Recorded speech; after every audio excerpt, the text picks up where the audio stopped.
দর্শক, আজকে আপনাদেরকে দেখাবো বীজতলায় আপনি কিভাবে বীজ ফালাবেন।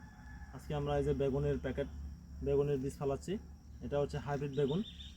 প্রথমে আমরা এই বীজতলাটাকে কোদালের সাহায্যে কুপিয়ে একদম গুঁড়ো করে ফেলেছি এবং 50% মাটি 50% জৈব সার দিয়ে বেডটাকে আমরা তৈরি করেছি।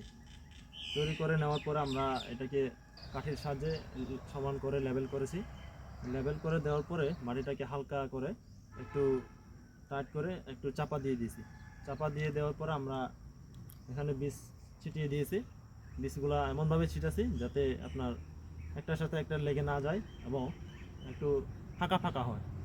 ফাঁকা ফাঁকা হওয়ার আপনার সুবিধা হচ্ছে চারাগুলো যখন উঠবে তখন খুব দ্রুতভাবে উঠবে এবং একটার সাথে একটা লেগে না থাকলে চারাগুলো গ্রোথ ভালো হয়, খুব দ্রুত বেড়ে যায়, খুব তাড়াতাড়ি বড় হবে। এবং একটার সাথে একটা লেগে না থাকলে এখানে কোনো পচনের ধরার কোনো আপনার থাকে না। তারপরে আমরা এখানে উপরে আবার বীজের উপরে হালকা করে জৈব সার মিশ্রিত মাটি গুঁড়ো করে আপনার মাটির উপরে ছিটায় দিয়ে দেব। ছিটায় দিয়ে দেওয়ার পরে আমরা এখানে কি করব, পানি দিয়ে দেব। পানি দিয়ে দিলে মাত্র 15 থেকে 20 দিনের মধ্যে এখান থেকে চারা উঠে যাবে। সেই চারা উঠে গেলে আমরা সেটাকে আমরা সরাসরি মাটিতে লাগাতে পারবো টেনে, এবং প্যাকেটে করে চারা প্রস্তুত করতে পারবো, তৈরি করতে পারবো। তো এই জিনিসটা আমরা অনেকে জানি না।